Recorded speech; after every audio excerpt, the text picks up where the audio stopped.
তা বন্ধুসকল এয়া চাওক আমি জয়দত্ত কোঁৱৰ ডাঙৰীয়াৰ ঘৰত আছোঁ আৰু এইখন আপোনালোকক প্ৰথমে আমি দেখুৱাবলৈ লৈছোঁ তেখেতৰ ঘৰৰ চৌহদৰ ভিতৰতে থকা যিখন এখন বৃহৎ নাৰ্চাৰী বুলি আমি ক'ব পাৰোঁ। ইয়াৰ পৰা তেখেতে সম্প্ৰসাৰিতও কৰিছে বৰ্তমান নাৰ্চাৰীখন। আপোনালোকে কেতিয়াবা যদি আহে তেখেতৰ ঘৰত সোমায়ো তেখেতে আপোনালোকৰ যদি গছ পুলি এইবিলাক প্ৰয়োজন হয় নিব পাৰিব। আৰু লগতে আপোনালোকে যদি নাহৰকটীয়া নামৰূপ এইফালে আহে কেতিয়াবা নাহৰকটীয়া মেইন যিখন আৰক্ষী থানা পাৰ হৈ আপোনালোকে সোঁহাতে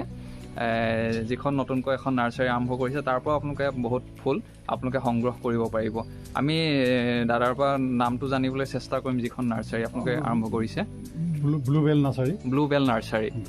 ব্লুবেল নাৰ্চাৰীত আপোনালোকে বিভিন্ন ফুল বিভিন্ন প্ৰজাতিৰ গছ গছনি এইবিলাক আপোনালোকে পুলি আপোনালোকে সংগ্ৰহ কৰিব পাৰিব। এয়া চাওক আপোনালোকক দেখুৱাইছোঁ বিভিন্ন ফুল।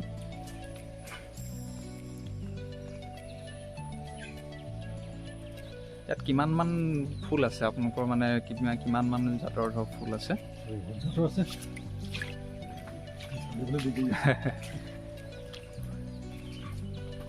এতিয়া চাওক বন্ধুসকল কিমান ফুল। সেয়া জলকীয়াও আছে মাজতে।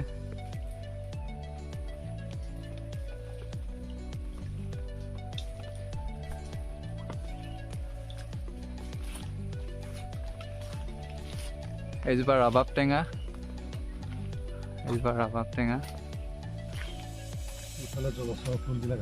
এইবিলাক জলচৰ ফুল চব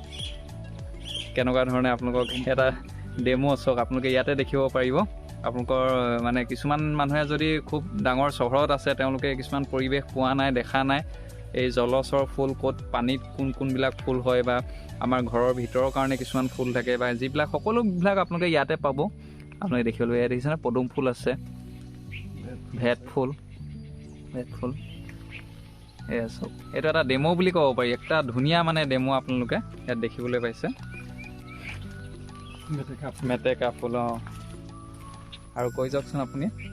এইখিনি। ঢেকীয়া ফুল। ঢেকীয়া।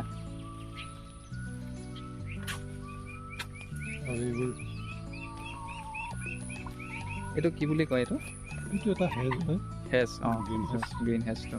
বাৰমাহ গ্ৰীণ হৈ থাকে। আচ্ছা কাটিং কৰি থাকিব লাগে ন?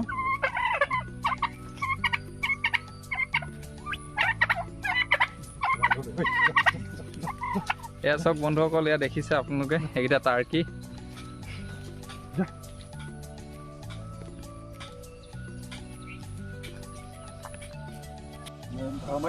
বন্ধুসকল এয়া চাওক পানী মধুৰি গছ। এই গছজোপা প্ৰায় হেৰাই গৈছে বহুতৰ ঘৰত আজিকালি, কাটচিত কিছুমান মানুহৰ ঘৰত পোৱা যায়। এইটো পানী মধুৰি। আমি আপোনালোকক দেখুৱাবলৈ চেষ্টা কৰিছোঁ মধুৰিটো। এয়া চাওক লাগিছে সৰু সৰু হৈ আছে, কলি হৈ আছে। এয়া পানী মধুৰি গছ। মিঠা হয় ন খুব? টেঙা মিঠা। এয়া চাওক আপোনালোকে দেখিবলৈ পাইছে পানী মধুৰি। এনেকুৱা ধৰণৰ বিভিন্ন কিছুমান প্ৰজাতিৰ গছ গছনি এতিয়া ইয়াত সংৰক্ষিত হৈ আছে, তেখেতে সংৰক্ষণ কৰি থৈছে। আপোনালোকে এইবিলাক দেখিবলৈ পাব ইয়ালৈ আহিলে। মাটি কঁঠাল চাওক একদম লাইনকৈ আছে এইবিলাক মাটি কঁঠাল আমি আপোনালোকক দেখুৱাইছোঁ। কাষতে এখন বাগান আছে, চাহৰ বাগিচা আছে।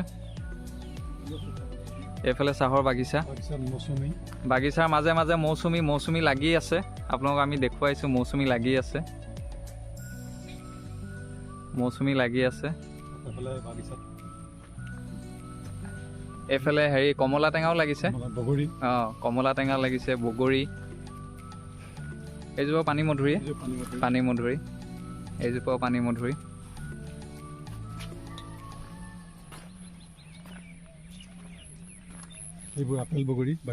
আপেল বগৰী গছ দেখিছে আপোনালোকে? তলতে লাগে বহুত বগৰী। আপেলটোৰ দৰে হয় বগৰীজোপা। বগৰীবিলাক আপেলটোৰ দৰে হয়। ইয়াত বহুতখিনি আপেল বগৰী গছো আছে। মানে চাহ বাগিচা বুলি ক'লে সাধাৰণতে আমি যেনেকুৱা ধৰণে দেখোঁ যে অকল বাগিচা আৰু তাৰ চিৰিজ গছ থাকে, মাজে মাজে তামোল গছ থাকে। কিন্তু এইখন এখন সাংঘাতিক বিয়াত এখন ব্যতিক্ৰমী চাহ বাগিচা আপোনালোকে ইয়াত দেখিবলৈ পাব, য'ত বগৰীৰ পৰা কমলাৰ পৰা বিভিন্ন প্ৰজাতিৰ গছ গছনি আপোনালোকে সকলোখিনি ফল মূলৰ সকলোবিলাক ইয়াতে পাব। মানে আপোনালোকে এদিন চাব পাৰে, খুব ব্যতিক্ৰমী তেখেতৰ মানে প্ৰচেষ্টা। এয়া দেখিছেনে অমিতা লাগি আছে, তলতে লাগিছে অমিতা, খুব সুন্দৰকৈ লাগিছে।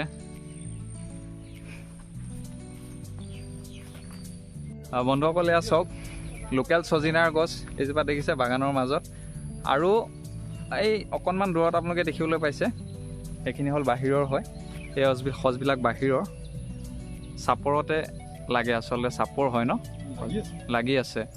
এতিয়াও লাগি আছে ইয়াতে সেয়া আপোনালোকে হয়তো কেমেৰাত ধৰিব পৰা নাই লাগি আছে ওচৰৰ পৰা আমি দেখুৱাবলৈ চেষ্টা কৰিম আপোনালোকক এইফালে আমি দেখুৱাম আপোনালোকক ছজিনা এইজোপা ছজিনা গছটো আপোনালোকে দেখিয়ে থাকে আপোনালোকৰ ঘৰৰ চৌহদতে থাকে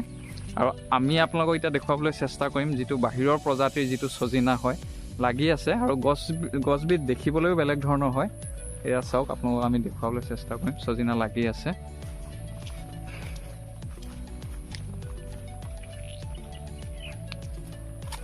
এয়া চাওক ছজিনা কেনেকৈ লাগি আছে আৰু গছজোপা চাওক আপোনালোকে আকৃতিটো সম্পূৰ্ণ বেলেগ এয়া ছজিনা লাগি আছে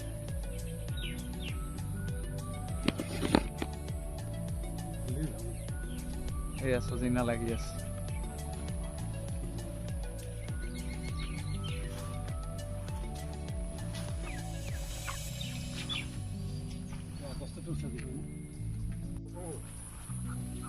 পিংকু মধুৰি চিঙা মধুৰিকে খাম বন্ধুসকল এয়া চাওক মধুৰি গছ এয়া চাওক মধুৰি চাওক খুব ডাঙৰ ডাঙৰ মধুৰি দেখিছেনে এয়া চাওক মধুৰি গছ বহুতখিনি আছে মধুৰি গছ ইমান সংখ্যা নাই ইমানেই গছ ইয়াত আছে গছ গছনি আপোনালোকৰ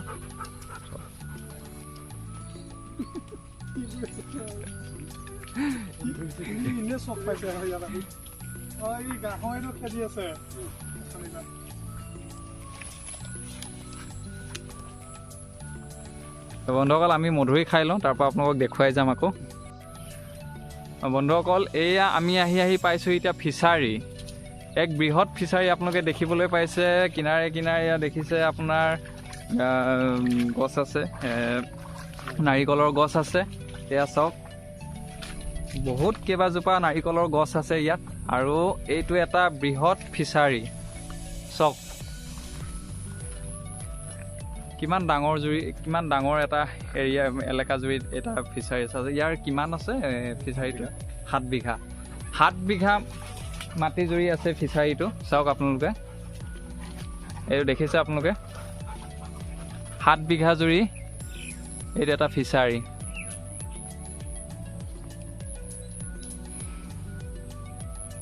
কি সুন্দৰ পৰিৱেশ আপোনালোকে দেখিবলৈ পাইছে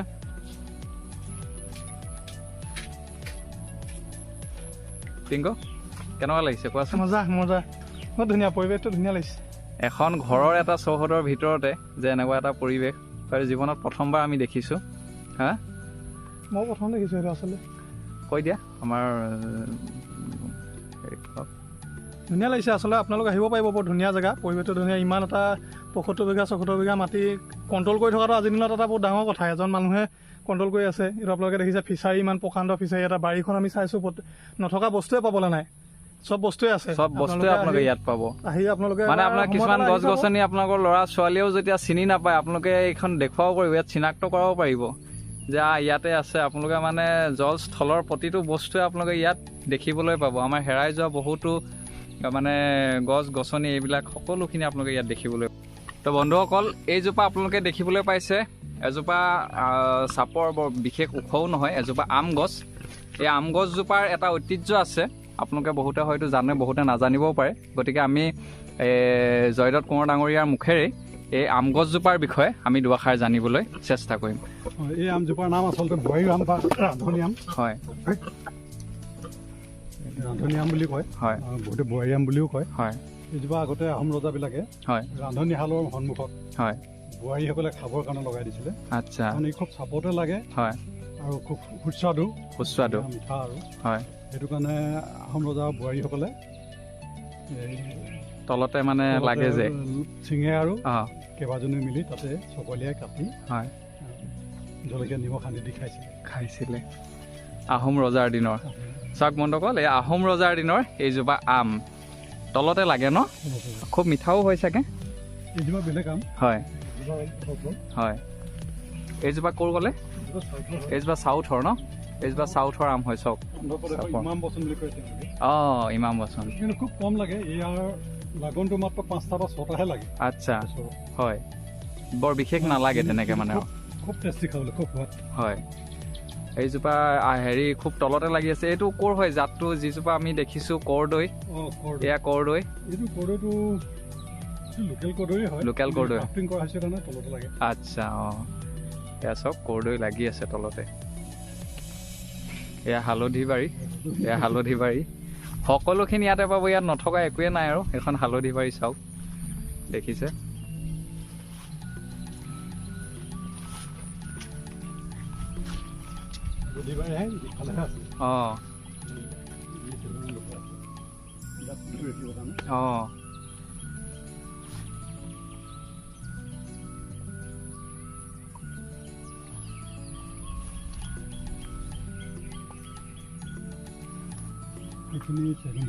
চেগুন কাঠ চাইনা চেগুন অসমৰ চেগুনটো বৰ ডাঙৰ ডাঙৰ পাত হয় চাইনা চেগুনটো সৰু সৰু পাত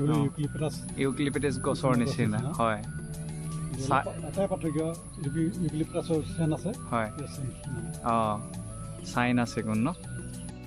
বন্ধুসকল এয়া চাওক আপোনালোকে চিমিয় লতা এইজোপা গছৰ বিষয়ে কৈছে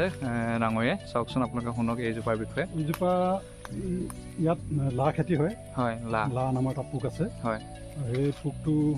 এনেকুৱা কোমলীয়া ডালত হয় লাল পোক মানে আমাৰ মুগা মেলা নিচিনা মেলি দিয়া হয় পোকটো খাই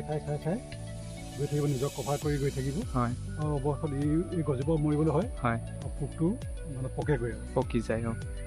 আৰু এই গছডাল গোটেই গছডালত লা এৰি থৈ যায় আচ্ছা এই লাটোৱে আকৌ উলিয়াই কাঁহ পিতল ইত্যাদি ব্যৱহাৰ কৰে যে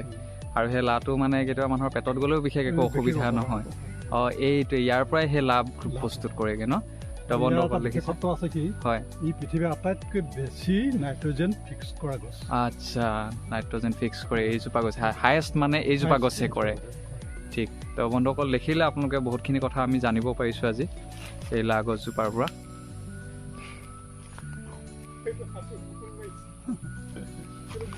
এইবিলাক চেগুন গছ এয়া চেগুন গছ চাওক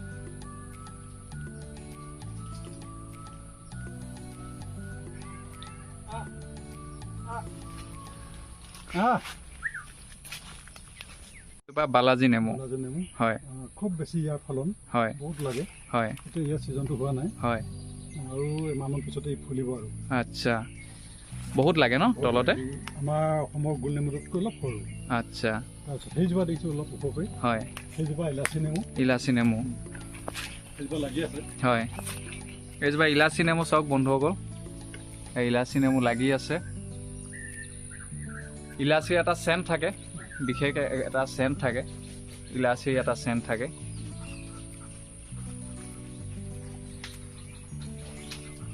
ৰঙচুৱা নহয় জানো এই হেৰিবিধ নেমুটো এইটো গ্ৰীনেই হয় ন ৰঙচুৱাবিধ নহয় হয় সুগন্ধি নেমু আচ্ছা কিন্তু লাগাটো কম ইয়াত আচ্ছা কম লাগে বহাবলৈও বৰ দিগদাৰী পটককৈ নাবাঢ়ে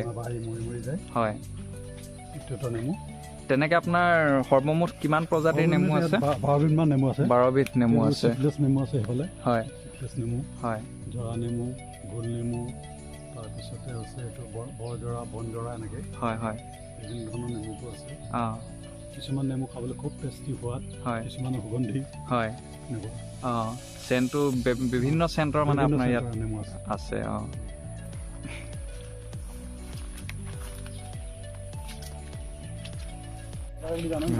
এইটো মাইলক চক মাইলো ই আজি আমি আহিছোঁ যে ই উৎপাত কৰিবলৈ ধৰিছে পূৰা চাঞ্চতে খুব ঘূৰিছে একদম বোকাই পানীয়ে একদম ঘূৰি এইটো চক মাইলো আপোনালোকে দেখিছে এয়া মাইলো খুব ফূৰ্তি কৰিছে ই আজি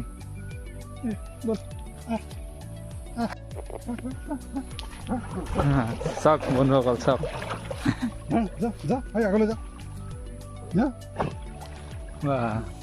বেলেগ সাঁতুৰিছে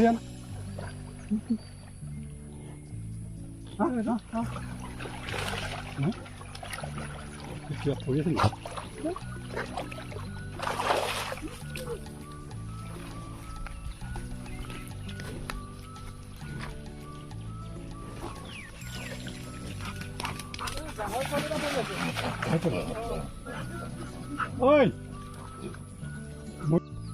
এজোপা কাঞ্চন গছ চাওক বন্ধুসকলে চাওক কাঞ্চন গছ এজোপা এপ্ৰিল মে'ত ফুল ফুলিব আৰু লাহেকৈ এপ্ৰিল মে'ত ফুল ফুলিবলৈ আৰম্ভ কৰিব এয়া চাওক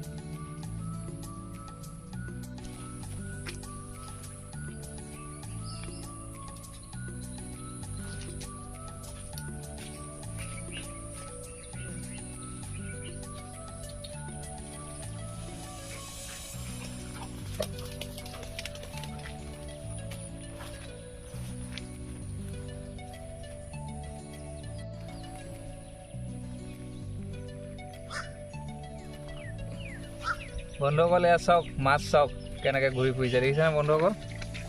মাছ চাওক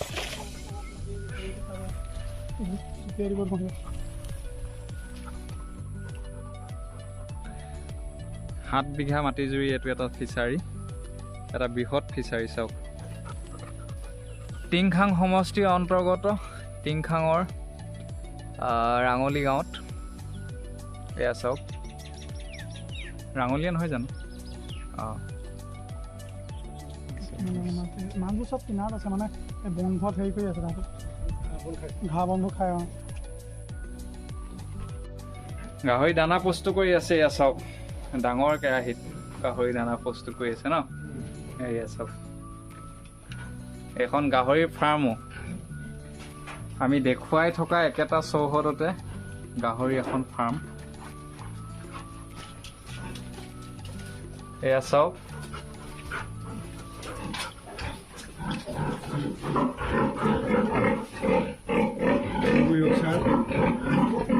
এইটো কি হেমচিয়াৰ এইটো হেমচিয়াৰ অঁ এইকেইটা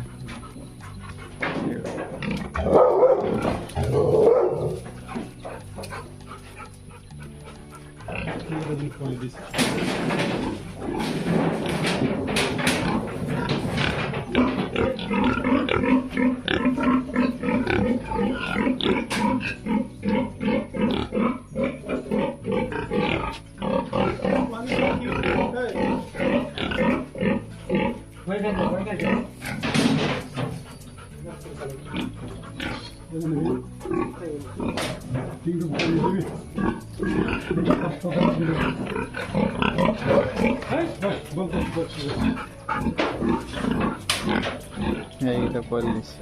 কি প্ৰজাতি বুলি ক'লে হেমচাৰ অঁ ইউৰকচাৰ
বন্ধুসকল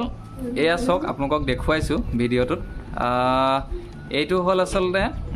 ইমৌ চৰাইৰ কণী এইটো এনেকুৱা ধৰণৰ ইমৌ চৰাইৰ কণীটো সাধাৰণতে এনেই ৱেইটটো কিমানমান হয় এইটো 500 গ্ৰাম 500 গ্ৰাম হয় ন চাওক আপোনালোকে যে 500 গ্ৰাম প্ৰায়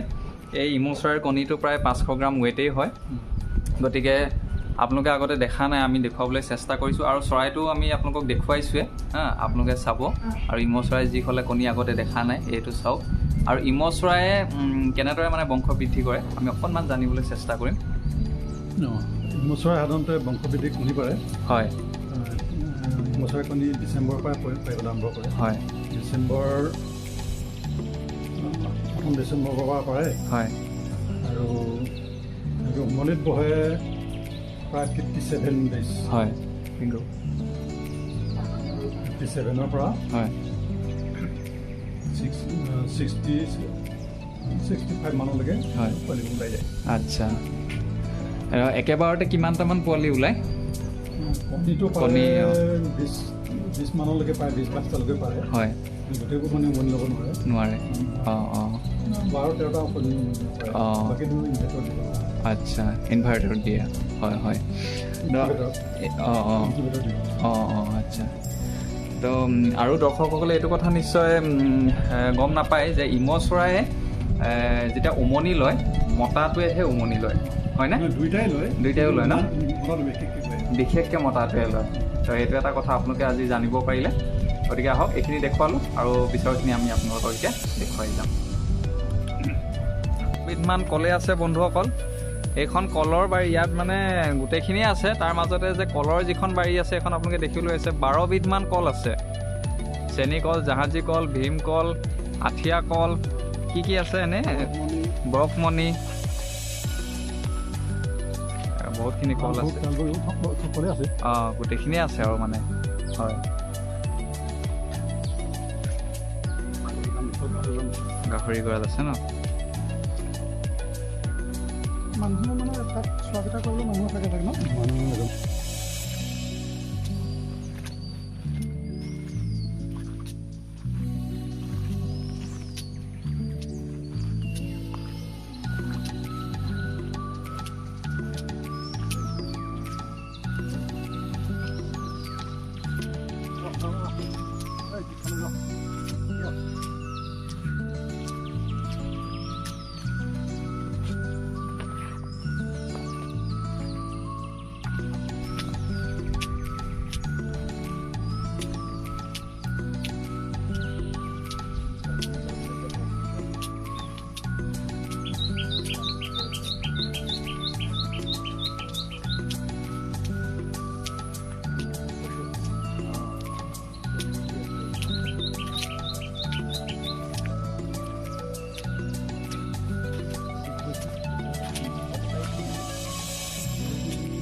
বন্ধুসকল এয়া আপোনালোকে দেখিলে ডিব্ৰুগড় জিলাৰ তিনিখন সমষ্টিৰ ৰাজগড় ৰাঙলী শ্ৰীযুত জয়দত্ত কোঁৱৰদেৱৰ ঘৰৰ তেখেতৰ চৌহদৰ যিটো বৃহৎ পৰিসৰৰ 70 বিঘা মাটিৰ ভিতৰত তেখেতে যিটো এটা পৰিৱেশ গঢ় দি তুলিছে সেই পৰিৱেশটো আপোনালোকক আমি দেখুৱাবলৈ চেষ্টা কৰিলোঁ আৰু আপোনালোকে আশা কৰিছোঁ ভাল পাব আৰু আপোনালোকে ভাল যেতিয়া সময় পায় আপোনালোকে তেখেতৰ এই পৰিৱেশটো উপভোগ কৰিব আৰু বহুত কিছুমান বস্তু শিকিবও পাৰিব গতিকে আশা কৰিছোঁ আপোনালোকে মোৰ এই ভিডিঅ'টো চাই ভাল পালে আৰু আপোনালোকে ভিডিঅ'টি চাই লাইক কমেণ্ট আৰু ছাবস্ক্ৰাইব কৰিব বুলি আশা কৰিছোঁ ধন্যবাদ জয় অসম